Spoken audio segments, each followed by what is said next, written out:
नमस्कार, मैं हूं राहुल सिन्हा। सत्ता के सभी न्यूज मित्रों का स्वागत है। सबसे पहले सत्ते पे सत्ता यानी 7 खबरें और दिलचस्प जानकारियां। पहले हम आपको टीएमसी में हो रहे उस शेख से मिलवाएंगे जो 55 दिनों बाद आखिरकार पकड़ लिया गया, लेकिन जिस वक्त उसे गिरफ्तार करके कोर्ट लाया जा रहा था उस वक्त शेख ने एक विक्ट्री साइन दिखाया। इसलिए आज इस साइन के संकेत समझना बेहद जरूरी है। आखिर शेख की इस शेखी का राज क्या है? फिर हिमाचल प्रदेश में सुक्खू के उस सत्ता संकट की खबर जिसके टलने का दावा किया जा रहा है। पर्यवेक्षक डीके शिव कुमार ने कहा है कि हिमाचल में कांग्रेस सरकार 5 साल चलेगी और सुक्खू सीएम बने रहेंगे, लेकिन कांग्रेस के 6 बागी पार्टी के लिए कैसे नई मुश्किल बनने वाले हैं ये भी आपको बताएंगे। फिर मध्य प्रदेश के उज्जैन से पूरी दुनिया में शुरू हुई वैदिक टिक टिक की खबर। आज पीएम ने उज्जैन में एक वैदिक घड़ी का उद्घाटन किया जो समय के साथ साथ पंचांग, मुहूर्त और योग भी बताएगी। इस वैदिक घड़ी पर आज हमने भी अपने न्यूज मित्रों के लिए सत्ता की एक विशेष कुंजी तैयार की है। लेकिन पहले कुछ बड़ी खबरें देख लेते हैं। आज मोदी कैबिनेट ने 2 बड़ी योजनाओं को ग्रीन सिग्नल दिखा दिया। पहली योजना 3 सेमीकंडक्टर प्लांट से जुड़ी है जो भारत में लगाए जाएंगे और पहला प्लांट गुजरात के धोलेरा में लगेगा।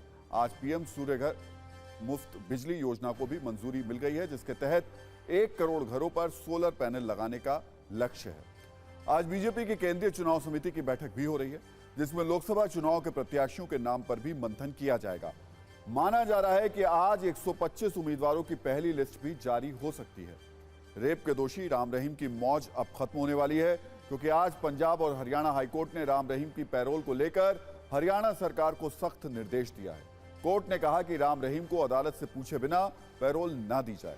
आज एक वीडियो कुंजी इस दिलचस्प खबर पर भी आपके सामने खोलेंगे। और एक बड़ी खबर यह कि डीजीसीए ने एयर इंडिया पर 30 लाख का जुर्माना लगाया है। यह जुर्माना 80 साल के एक बुजुर्ग की मौत के मामले में लगाया गया है। आरोप था कि बुजुर्ग ने एयर इंडिया स्टाफ से व्हील चेयर की डिमांड की थी जो नहीं दी गई और टर्मिनल तक पैदल जाने की वजह से बुजुर्ग की हार्ट अटैक की वजह से मौत हो गई। लेकिन सत्ता की शुरुआत उस तस्वीर से जिसमें एक अपराधी किसी फिल्मी स्टार की तरह विक्ट्री साइन दिखाते हुए चला आ रहा है। नाम है शाहजहां शेख। संदेश खाली वाली खबर के संदर्भ में आपने ये नाम सुना तो होगा।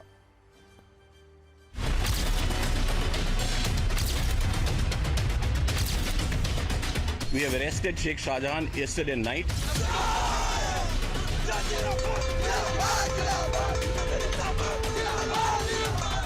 उसको 5 स्टार फैसिलिटी जेल में मिलेगा, मोबाइल फोन यूज करेगा।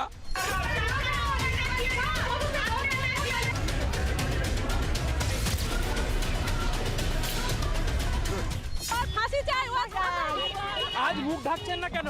আর আমাদের ভয় নেই, আমরা সাজা শিখু একদম ফাঁসি চাই, ফাঁসি না এখানে অ্যারেস্ট হয়েছে, আপনারা খুশি? ফাঁসি চাই, কি বলছেন? ফাঁসি চাই, সবার ফাঁসি চাই।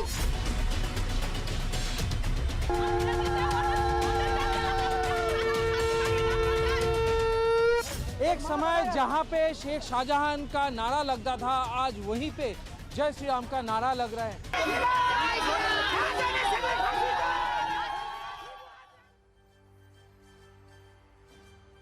तो सत्ता की शुरुआत आज एक वीडियो से करते हैं जिसमें एक आरोपी की अकड़ है। जिस शेख की शेखी है उसकी दबंग चाल है, वो भी एक ऐसे शेख की जिस पर महिलाओं के चरित्र हनन का आरोप लगा है। तस्वीर देखकर यकीनन आप इसे पहचान गए होंगे। नाम है शाहजहां शेख। जी हां, संदेश खाली वाला शाहजहां शेख जो 55 दिनों से फरार था। आज सुबह बंगाल पुलिस ने इसे गिरफ्तार कर लिया। यह तस्वीर उस वक्त की है जब शेख को पश्चिम बंगाल के बशीरहाट कोर्ट में पेशी के लिए ले जाया जा रहा था। कानून का डर तो छोड़िए, गिरफ्तारी के बाद इसके माथे पर शिकन तक नहीं है। इसकी चाल इस तरीके से है जैसे कोई ये अपराधी नहीं बल्कि कोई सम्मानित व्यक्ति हो और गर्व के साथ अवार्ड लेने जा रहा हो। ये ऐसा जता रहा है, ऐसा पोज दे रहा है जैसे कोई बड़ी जंग जीत कर आया हो। इस तस्वीर को गौर से देखिए। जिन पुलिस वालों ने शेख को पकड़ा है वो पीछे पीछे चल रहे हैं और शाहजहां शेख किसी दबंग की तरह अकड़ से भरपूर तेज कदमों से कोर्ट रूम की तरफ जा रहा है। इस दौरान वहां मौजूद लोगों ने जब इससे सवाल पूछे तो उंगली से इसने कुछ इशारा भी किया। यह महज तस्वीर नहीं है बल्कि संदेश है कि आरोपी को राजनीतिक संरक्षण वाले विटामिन मिल रहे हैं। ये हम नहीं कह रहे हैं बल्कि पिछले 55 दिनों से पश्चिम बंगाल में बीजेपी के नेता, लेफ्ट के नेता शाहजहां शेख को लेकर कुछ इसी अंदाज में ममता सरकार पर सवाल उठा रहे हैं। शेख की शेखी वाली इस तस्वीर से अब आगे बढ़ते हैं और पूरी कहानी आपको बताते हैं। कलकत्ता हाईकोर्ट की फटकार और सख्ती के बाद आज सुबह शाहजहां शेख को बंगाल पुलिस ने नॉर्थ 24 परगना के मीना खान इलाके से गिरफ्तार किया। बशीरहाट कोर्ट में उसको पेश किया गया। पुलिस ने 14 दिनों की रिमांड मांगी थी, लेकिन अदालत ने पुलिस को 10 दिन की रिमांड दी। शाहजहां की गिरफ्तारी को लेकर साउथ बंगाल के एडीजी सुब्रतम सरकार ने कहा कि शेख को 5 जनवरी को ईडी अफसरों पर हुए हमले के मुख्य आरोपियों में शामिल है। उसे इसी मामले में गिरफ्तार किया गया है। खैर, शेख पर आरोपों वाली कुंजी आगे दिखाएंगे। पहले यह देखिए कि आज कलकत्ता हाईकोर्ट ने कैसे फिर से शेख के अरमानों पर कानूनी हथौड़ा चला दिया। दरअसल आज सुबह गिरफ्तारी के तुरंत बाद शेख शाहजहां के वकील जमानत के लिए कलकत्ता हाईकोर्ट पहुंचे। इस दौरान हाईकोर्ट ने न सिर्फ आईना दिखाया, बल्कि कड़ी टिप्पणी के साथ शेख की सारी शेखी निकाल दी। हाईकोर्ट ने शेख के वकील से तंज भरे शब्दों में कहा, हम आपका ही इंतजार कर रहे थे। शाहजहां शेख को गिरफ्तार ही रहने दो, अगले 10 साल तक यह आदमी आपको बहुत व्यस्त रखेगा। अदालत ने यह भी कहा कि आपको इस केस के अलावा कोई और चीज देखने का मौका नहीं मिलेगा। शाहजहां शेख के खिलाफ 42 केस दर्ज हैं। वो फरार भी था। अदालत के पास उसके लिए कोई सहानुभूति नहीं। हाईकोर्ट की सख्ती के बाद गिरफ्तारी लगातार उस पर जो सवाल उठ रहे थे, बार बार हाईकोर्ट की फटकार के बाद अब टीएमसी एक्शन मोड में है। टीएमसी ने शाहजहां शेख को 6 साल के लिए पार्टी से निकाल दिया। अब आपको शाहजहां शेख की गिरफ्तारी की पूरी कहानी बताते हैं। कैसे आधी रात को अचानक गिरफ्तारी हुई और 55 दिनों से फरार शेख पुलिस रिमांड तक पहुंच गया। यह कहानी शुरू होती है 28 फरवरी 2024 यानी कल शाम 5 बजे से। बीजेपी नेता शुभेंदु अधिकारी ने दावा किया कि शाहजहां शेख को बंगाल पुलिस गिरफ्तार कर सकती है। जांच एजेंसी से बचाने के लिए उसे सेफ कस्टडी में रख सकती है। आज सुबह 3 बजे पुलिस को शाहजहां शेख के वामनपुकुर में एक घर में छिपे होने की खबर मिली। इसके बाद पुलिस ने इसे गिरफ्तार कर लिया, जिसके बाद सुबह 3:30 बजे शाहजहां शेख को मीनाखाना पुलिस स्टेशन पहुंचाया गया। इसके आधे घंटे बाद सुबह 4 बजे किसी बवाल से बचने के लिए शेख को सेफ कस्टडी में रखने का फैसला लिया गया। बंगाल के आला अधिकारियों ने यह फैसला लिया और आज सुबह 4:30 बजे शेख को बशीरहाट कोर्ट ले जाया गया। सुबह 10:40 पर सुनवाई के बाद शेख को 10 दिन की पुलिस रिमांड पर भेज दिया गया। आज दोपहर 12 बजे संदेश खाली की महिलाओं ने अदालत के फैसले का न सिर्फ स्वागत किया, बल्कि जश्न मनाया। शेख के खिलाफ सख्त कार्रवाई की मांग भी की। वैसे तो शाहजहां शेख के खिलाफ यौन उत्पीड़न समेत 42 मामले दर्ज हैं। कई मामले नॉन अवेलेबल हैं, लेकिन आज जो गिरफ्तारी हुई है वो ईडी पर हमले के मामले में हुई है। 5 जनवरी 2024 को ईडी की टीम शाहजहां शेख से पूछताछ करने पहुंची थी। बंगाल राशन वितरण घोटाला मामले में सवाल जवाब होने थे। इसी दौरान शेख के गुर्गों ने ईडी की टीम पर हमला कर दिया, जिससे 3 अधिकारी गंभीर रूप से घायल हो गए। अब दूसरे मामलों की जांच भी जारी है।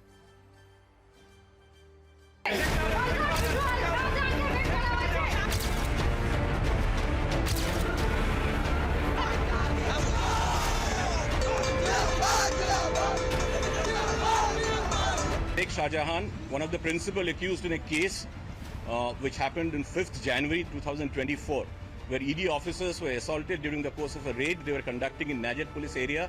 We have arrested Sheikh Shahjahan yesterday night.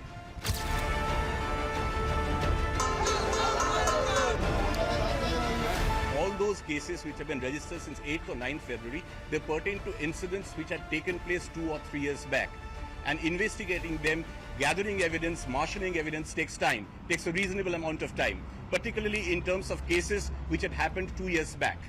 But this was a case, in the case in which he has been forwarded, it took place, as you all know, on 5th January.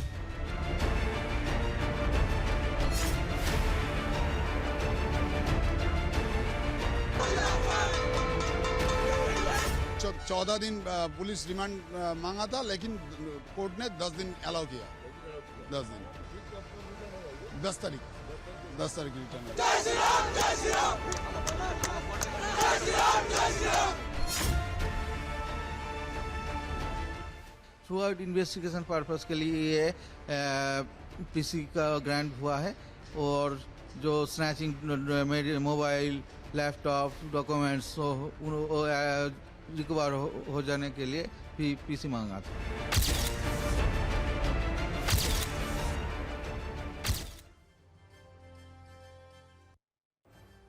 तो एक बात तो साफ है कि अब शेख के एक एक गुनाह के हिसाब का सिलसिला शुरू हो चुका है।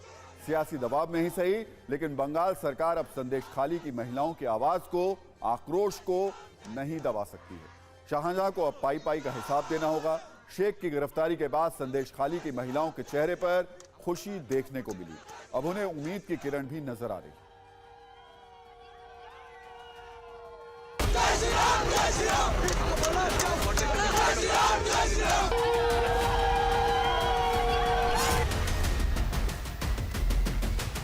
एक समय जहां पे शेख शाहजहां का नारा लगता था, आज वहीं पे जय श्री राम का नारा लग रहा है।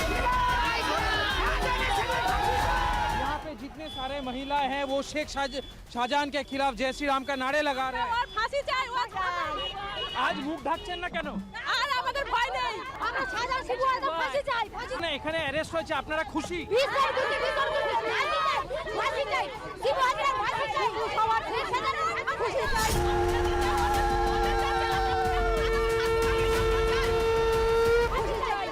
देखिए यहाँ पे शंखनाद लगाया जा रहा है क्योंकि शेख शाहजहां गिरफ्तार हुए हैं। अपनी खुशी, अपनी शाख के नवाजा से হ্যাঁ খুশি, হ্যাঁ আমরা খুশি, আমরা সব খুশি। শাহজাহান শিবু ধরা পড়েছে, আমরা খুশি। एक आरोप लगाया जा रहा है ये जो बैंक के पासबुक से ये इनके नाम पे है, लेकिन इनको पता ही नहीं था ये पासबुक इनके नाम पे बना है। और जब पता चला तब इन्होंने देखा कि ये जो पैसा है, यहाँ पे जो पैसा है ये उठा लिया गया है। হ্যাঁ আমরা সবাই খুশি। ফাঁসি চাই, শিবু আজরা ফাঁসি, শাহজাহান শেখের ফাঁসি। হ্যাঁ খুশি, আমরা খুব খুশি।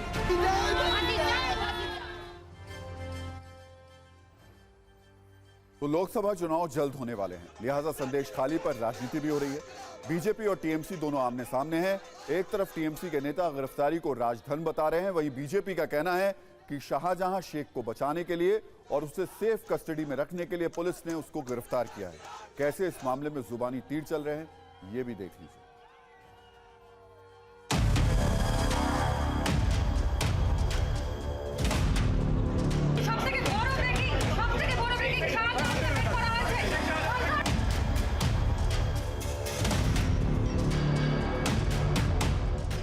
ये अरेस्ट नहीं है, ये म्यूचुअल एडजस्टमेंट है।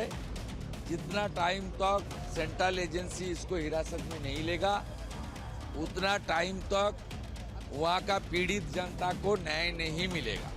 उसको 5 स्टार फैसिलिटी जेल में मिलेगा, मोबाइल फोन यूज करेगा, जेल के अंदर से एरिया कंट्रोल करेगा और धांधली गुंडागर्दी सब चलते रहेगा। हम लोग कॉन्फिडेंट थे पुलिस स्पीड से काम करेगा, गति से काम करेगा और जल्द ये शाहजहां गिरफ्तार होगा, तो वही हुआ।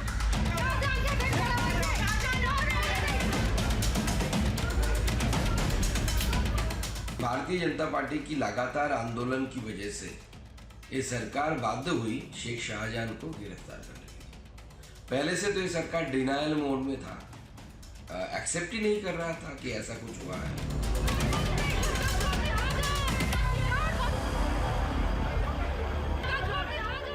तृणमूल ने बहुत बहादुरी दिखा था। एक्चुअली चोरी का माल तृणमूल का घर में था। जब देखा फेस सेविंग का और कोई रास्ता नहीं है, निर्वाचन भी सामने है, इसीलिए शेख शाहजहां को उन्होंने गिरफ्तार दिखाया। शेख शाहजहाনের আজকের এই অ্যারেস্ট প্রমাণ করলো তৃণমূল কংগ্রেস দলগতভাবে এবং আমাদের সরকার প্রশাসনিকভাবে রাজধর্ম পালন করতে পারে। সামান্য আদালত সেই স্টে অর্ডার তুলে নিল, তারপর 7 দিন নয় 3 থেকে 4 দিনের মধ্যেই শেখ শাহজাহান অ্যারেস্ট হলো। এটা প্রমাণ করে यदि आपने ईडी के विषय पे गिरफ्तार किया है तो पश्चिम बंगाल सरकार उन्हें ईडी को क्यों नहीं सौंप दे रही है? मतलब बहुत साफ है कि शाहजहां शेख महफूज ठिकाने पर ममता सरकार की दामने रहमत में कहीं पर महफूज था। We waited, but the deed has been done. This is a lesson to everyone. Now let's hope new dawn of lawfulness will come back to Bengal. और अब सत्ता में हम आपको एक ऐसी घड़ी दिखाने जा रहे हैं जिसे मध्य प्रदेश के उज्जैन में एक 80 फीट ऊंचे टावर पर लगाया गया है। और आज प्रधानमंत्री मोदी ने इस घड़ी का उद्घाटन भी किया है। लेकिन आप में से बहुत सारे न्यूज मित्र ये सोच रहे होंगे कि आखिर पीएम ने एक घड़ी का उद्घाटन क्यों किया, आखिर इसमें ऐसी क्या खास बात है। तो हम आपको ये बता दें कि भगवान महाकाल के उज्जैन में लगी ये घड़ी कोई मामूली और आम घड़ी नहीं है, बल्कि ये एक वैदिक घड़ी है जिसके साथ पूरी दुनिया में आज वैदिक टिक टिक शुरू हो गई। यानी इस खबर को देखकर आज सनातन धर्म से जुड़े करोड़ों लोगों को सुखद एहसास होगा। सबसे बड़ी बात यह कि यह विश्व की पहली वैदिक घड़ी है जिसे उज्जैन में स्थापित किया गया है। यह घड़ी पुराने समय में जैसे काल और समय की गणना होती थी उसी आधार पर चलेगी। लेकिन अब हम आपको जो बताने जा रहे हैं उसे सुनकर आपको अंदाजा हो जाएगा कि आखिर ये वैदिक घड़ी क्यों सबसे खास है। ये एक ऐसी वैदिक घड़ी है जिसमें 24 नहीं बल्कि 30 घंटे का एक दिन होगा। ये एक ऐसी वैदिक घड़ी है जिसमें 1 घंटे में 60 नहीं बल्कि सिर्फ 48 मिनट ही होंगे।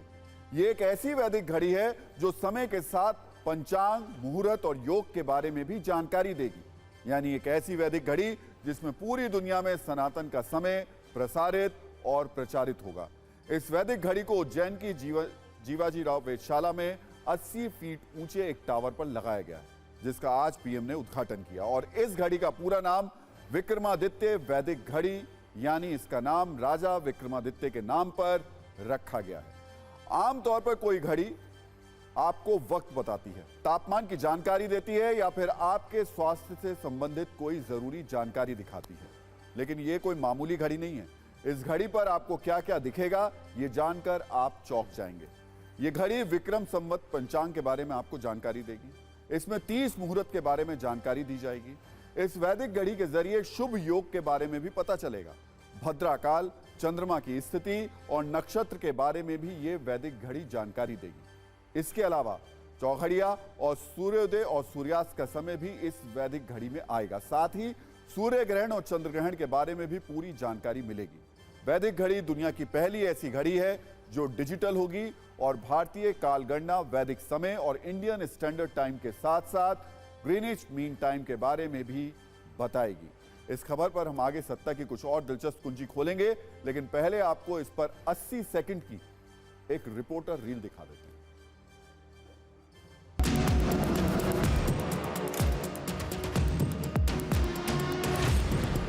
विश्व की काल गणना का प्रारंभ भारत से हुआ था। भारत में उज्जैन से हुआ था। उसको लोग भूल गए थे, अब हम उसे याद दिला रहे हैं।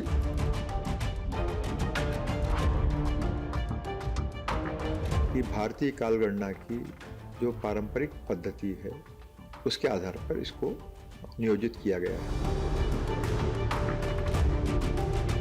भारतीय पद्धति जो सूर्योदय से पर आधारित है, सूर्य सिद्धांत पर आधारित है, तो सूर्योदय से सूर्यास्त और सूर्यास्त से फिर सूर्योदय के बीच में जो समय है इसको ही घटीफल, मुहूर्त आदि में विभाजित किया गया है। यह घड़ी विक्रम पंचांग और उसके जो समस्त घटक हैं, मुहूर्त हैं, घटी है, पल है, वर्ष है, संवत्सर है, मनवंतर है, कल्प है, ये सारी जानकारी इसमें समाहित करने का हमने प्रयास किया। तो जैसे आज घड़ियों में घंटा, मिनट, सेकंड बताया जाता है, तारीख बता देते हैं, वो घंटा, मिनट, सेकंड की जगह वो घड़ी पल विपल बताएगी। उज्जैन की इस वैदिक घड़ी को लेकर एक खास बात और है कि इसके जरिए दुनिया के लोगों को सनातन के समय का पता चलेगा और वैदिक काल की जानकारी भी होगी। इस वैदिक घड़ी में वैदिक काल गणना के आधार पर अलग अलग मुहूर्त पता चलेंगे। उज्जैन में स्थापित इस घड़ी में 24 घंटों को 30 मुहूर्तों में बांटा गया, इसलिए इस घड़ी में एक दिन 30 घंटे के बराबर हो गया। हालांकि इस डिजिटल घड़ी में घंटे, मिनट और सेकंड की भी सुई लगाई गई है।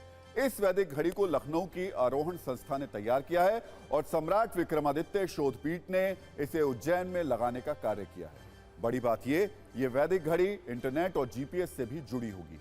बताया जा रहा है कि इस घड़ी के साथ साथ टावर पर एक टेलीस्कोप भी लगा है जो स्पेस की घटना यानी खगोलीय घटनाओं का नजारा भी दिखाएगा और हर घंटे में अलग अलग तस्वीरें इसमें नजर आएंगी। इस घड़ी के साथ साथ एक मोबाइल ऐप भी लॉन्च किया गया है जिसके जरिए इस घड़ी का इस्तेमाल फोन से भी किया जा सकता है। यानी ये अपने आप में एक इतिहास है जिसे मध्य प्रदेश के उज्जैन में बनाया गया है और पूरी दुनिया इस खास पल की गवाह बन रही। लेकिन हमारे बहुत सारे न्यूज मित्रों के मन में एक सवाल यह भी होगा कि जब इस वैदिक घड़ी को लखनऊ की संस्था ने तैयार किया है तो इसे मध्य प्रदेश के उज्जैन में क्यों स्थापित किया गया? तो इसका जवाब भी बहुत दिलचस्प है। इस पर हम उज्जैन की आध्यात्मिक कुंजी भी खोलते हैं आपके सामने। दरअसल उज्जैन में भगवान महाकालेश्वर का धाम है जो 12 ज्योतिर्लिंगों में से एक है। मध्य प्रदेश का उज्जैन वो शहर है जिसे वैदिक काल में काल गणना का केंद्र माना जाता है। उज्जैन से ही कर्क रेखा भी होकर गुजरती है और उज्जैन को ही मंगल ग्रह का जन्म स्थान भी माना जाता है। ऐसी मान्यता है कि जिस विक्रम संवत पंचांग के आधार पर इस घड़ी को तैयार किया गया है उसकी शुरुआत उज्जैन से ही हुई थी। आज हमने अपने सभी न्यूज मित्रों के लिए विक्रम संवत पर भी सत्ता की एक कुंजी तैयार की है।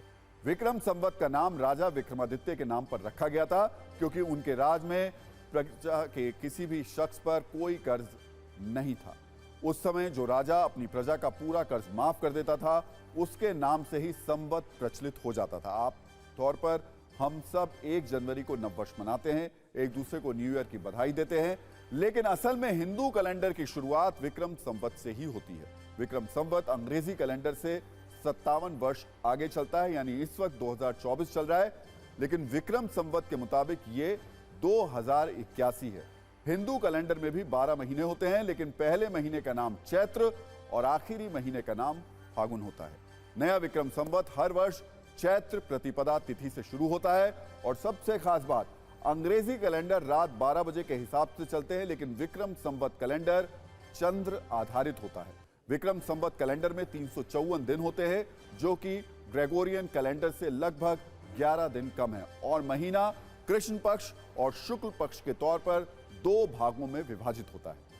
हालांकि ज्योतिष शास्त्र और कई त्योहारों और धार्मिक अवसरों को निर्धारित करने के लिए विक्रम संवत का ही उपयोग होता है। यानी विक्रम संवत भारतीय संस्कृति और विरासत का प्रतीक है जो समृद्ध इतिहास और परंपराओं को दर्शाता है।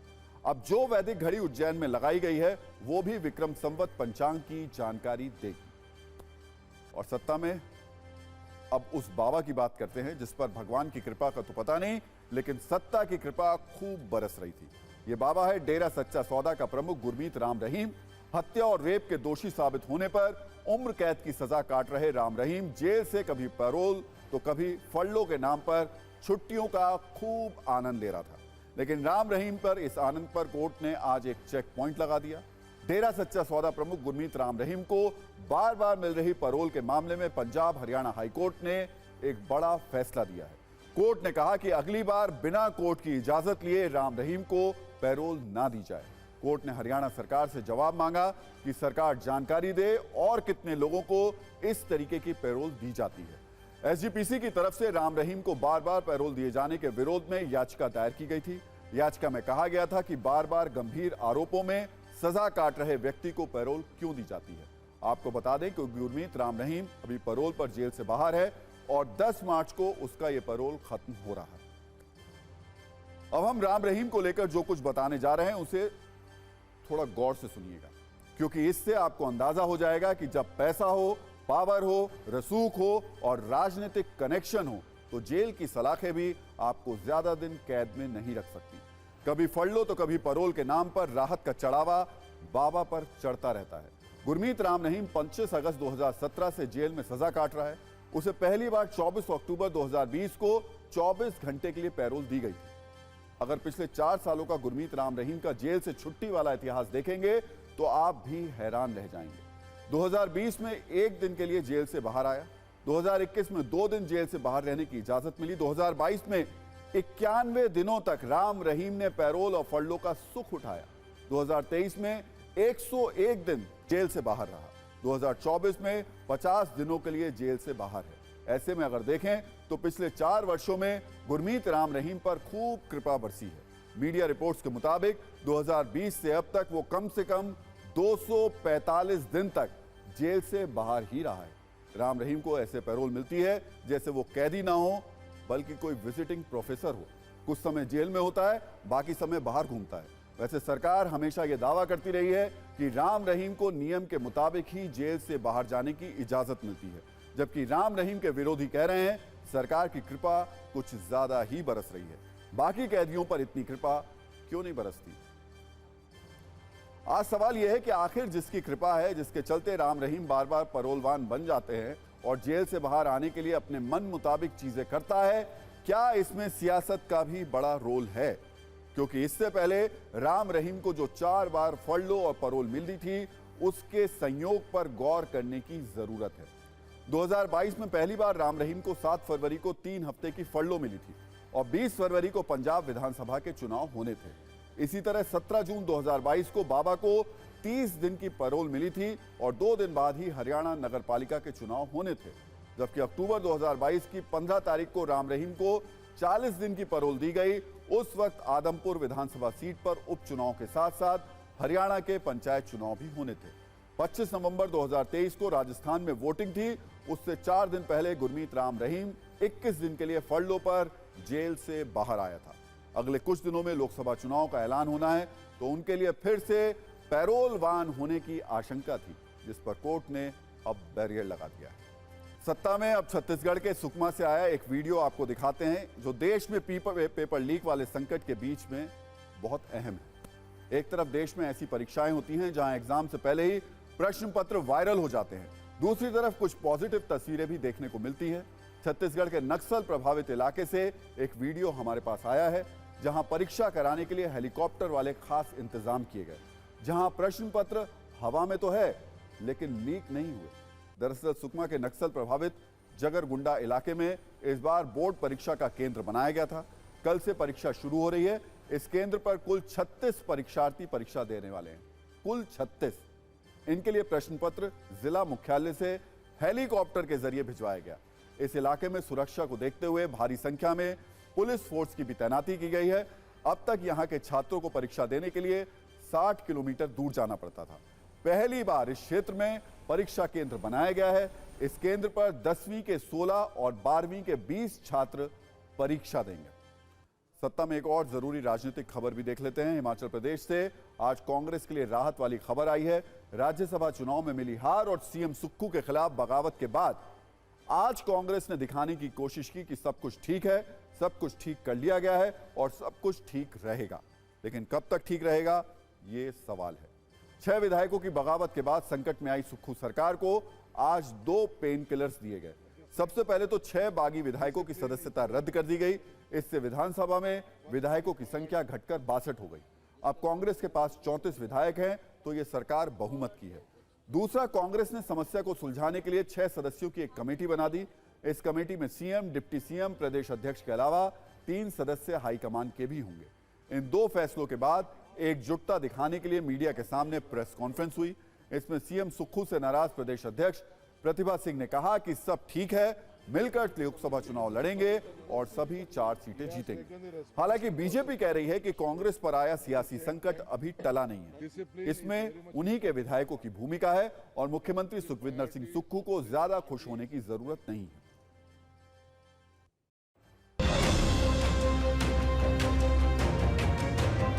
आज हमने सबसे पीसीसी से भी, पीसीसी प्रेसिडेंट से भी, सारे विधायकों से भी अलग अलग बात करी है और एक सहमति बनी है। सब में जो छोटे मोटे मतभेद थे वो दूर किए गए, इन्होंने आपस में दूर कर दिए हैं और ये फैसला किया है आगे से एक होकर लोकसभा का चुनाव लड़ेंगे। अगर सब चंगा होता तो ये सारी हालात पैदा नहीं होते, मैं समझता हूँ। और हिमाचल प्रदेश में इतना कुछ नुकसान कांग्रेस पार्टी का हो गया और ये नुकसान अभी रुकने वाला नहीं। और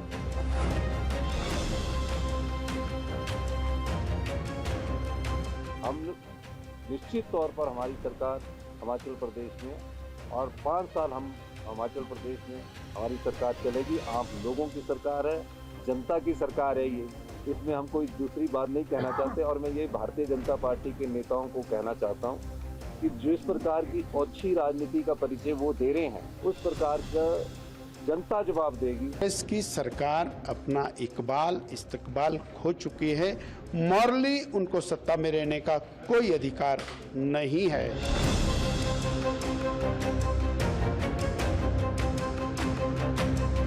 स्पीकर, जो 10th शेड्यूल है जिसमें एंटी डिफेक्शन लॉ जो है, उस एंटी डिफेक्शन लॉ के तहत जो उसके जो प्रोविजंस है उनको अगर वो वायलेट होते हैं तो पिटीशन दायर होती है और वो पिटीशन दायर हुई।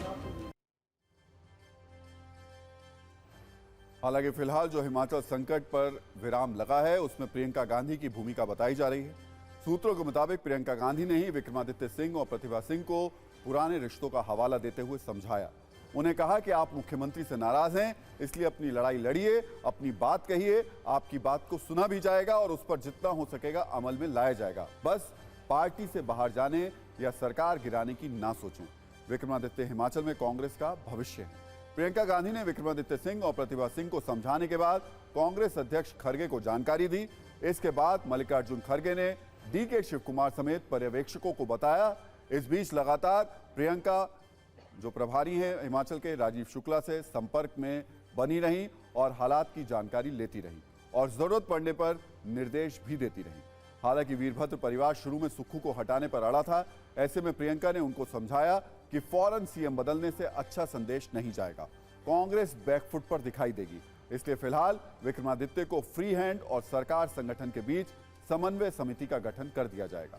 सुक्खू सबको साथ लेकर जरूर चलेंगे। प्रियंका ने भरोसा दिया कि फिलहाल सुक्खू को सीएम रहने दें, पार्टी की छवि के लिए जरूरी है। भरोसा यह भी दिया कि अगले कुछ दिनों में परिस्थितियों में बदलाव भी दिखेगा। अगर ऐसा नहीं हुआ तो भविष्य में सीएम बदलने में हमको गुरेज नहीं।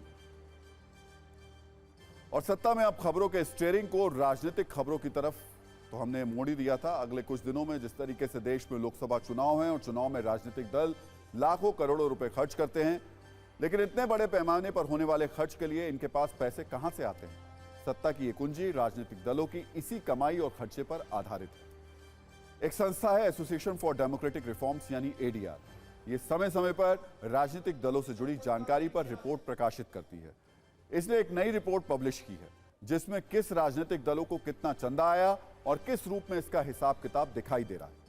एडीआर के मुताबिक 2022-23 में 7 राष्ट्रीय दलों ने जो अपनी आय घोषित की है वो 3077 करोड़ रुपए है। इसमें सबसे ज्यादा 2361 करोड़ रुपए बीजेपी को मिला चंदा है, जो राजनीतिक दलों की हुई कुल आय का 76.73% है। दूसरे स्थान पर कांग्रेस है।